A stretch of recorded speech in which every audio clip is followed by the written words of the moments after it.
என் பெயர் யசோதா. கோயம்புத்தூர் மாவட்டத்தில் சுண்டப்பாளைய கிராமத்தில் வசித்து வருகிறேன். என் தகப்பனார் ஒரு ஜோசிய குடும்பத்தில் இருந்தார். இந்து சமுதாயத்திலிருந்து நாங்கள் ரட்சிக்கப்பட்டவர்கள். என் தாத்தா, மாமா, என் அப்பா அனைவரும் ஜோசியம் பார்க்குற குடும்பத்தில் இருந்தோம்.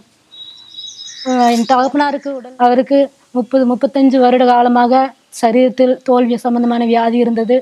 இது நிமித்தம் என் தாயார் எப்படியாவது என் தகப்பனுக்கு விடுதலை தர வேண்டும், என் கணவருக்கு விடுதலை தர வேண்டும் என்று சொல்லி ரொம்ப பாரத்தோடு சகோதரிகள் பக்கத்தில் இருந்தவங்ககிட்ட சொல்லும் பொழுது அவங்க இயேசுவை நம்பும் பொழுது உங்களுக்கு கண்டிப்பாக நிச்சயம் விடுதலை உண்டு என்று சொல்லி சகோதரிமார்கள் சொன்னாங்க. அதை கேட்டு என் தாயாருக்கு ஒரு விசுவாசம் வந்தது.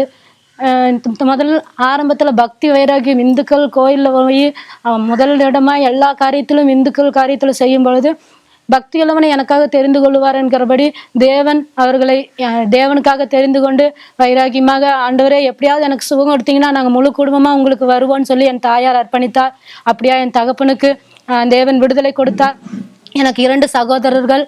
அவர்கள் மூத்த சகோதரன் ரொம்ப துன்மார்க்க ஜீவியத்திலிருந்து தேவனை அறியாதபடி வாழ்ந்து கொண்டிருந்தார். நாங்கள் எனது இளைய சகோதரன், நான், தகப்பன், தாயார் எல்லாரும் ரட்சிக்கப்பட்டு விட்டோம். ஆனால் மூத்த சகோதரன் மட்டும் ரட்சிக்கப்படாமல் இருந்தது நிமித்தம் ரொம்ப நாங்கள் வேதனைக்குள்ளாய் ஜெபித்தோம். நானும் என் வீட்டாருமோ என்றால் கர்த்தரையே சேவிப்போம் என்று சொன்ன வாக்குத்தின்படி நாங்கள் முழு குடும்பமாய் ரட்சிக்கப்படணுமே ஆண்டவரே என்று சொல்லி நாங்கள் ஜெபித்தோம்.